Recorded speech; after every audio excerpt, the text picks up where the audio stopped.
మల్లెపూలను బ్యాగులో పెట్టుకున్నందుకు ₹1,00,000 జరిమానా కట్టవలసి వచ్చింది ఒక నటికి.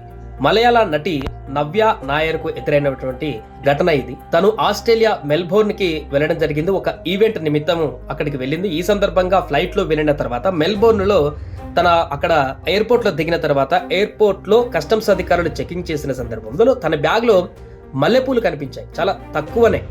ఆ మల్లెపూలను చూసినటువంటి కస్టమ్స్ అధికారులు వెంటనే చర్యలకు ప్రారంభించారు. ₹1,14,000 జరిమానా కట్టాల్సిందేనంటూ కూడా ఖరాఖండిగా చెప్పేశారు ఆమెకి. దీంతో చేసేదేం లేక ఆ డబ్బులను అక్కడ కట్టేసి జరిమానా కట్టేసిన తర్వాత అక్కడి నుంచి బయటపడింది. ఇది అక్కడికి ఈవెంట్ కు వెళ్ళిన తర్వాత ఓనం అనేటువంటి ఒక ఈవెంట్ లో భాగంగా అక్కడికి వెళ్లారు. ఆ ఈవెంట్ లో భాగంగా తను తీసుకొచ్చినటువంటి మల్లెపూల ఖరీదు ₹1,14,000 అనేటువంటి విషయం నాకు ఇక్కడికి వచ్చే వరకు కూడా తెలియదు అనేటువంటి ఒక చమత్కారాన్ని కూడా ఆమె ఆ ప్రసంగంలో ఇచ్చినట్టుగా తెలుస్తుంది. దీంతో ఈ వార్త వైరల్ గా మారింది.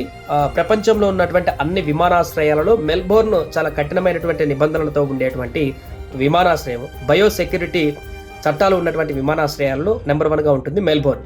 ఇక్కడ పండ్లు కానీ, విత్తనాలు కానీ, పువ్వులు కానీ, ఇలాంటి తినుబండరాలకు సంబంధించినవి కానీ, లేకుంటే ఆ రిలేటెడ్ వాటిని ఏవి కూడా క్యారీ చేయరు ఎయిర్పోర్ట్లో. ఎందుకంటే దానివల్ల బ్యాక్టీరియాస్ కానీ, వ్యర్థ పదార్థాల వల్ల వచ్చే ఇన్ఫెక్షన్స్ కారణంగా ఫ్లైట్లో ఉండేటువంటి వారికి అనారోగ్యం కలుగుతుంది అనేటువంటి ఉద్దేశంతో దాన్ని పూర్తిగా నిషేధించారు. ఆ విషయం తెలియక నవ్య నాయర్ తీసుకువెళ్లారు. దీంతో జరిమానా కట్టవలసిన వచ్చిన పరిస్థితి వచ్చింది.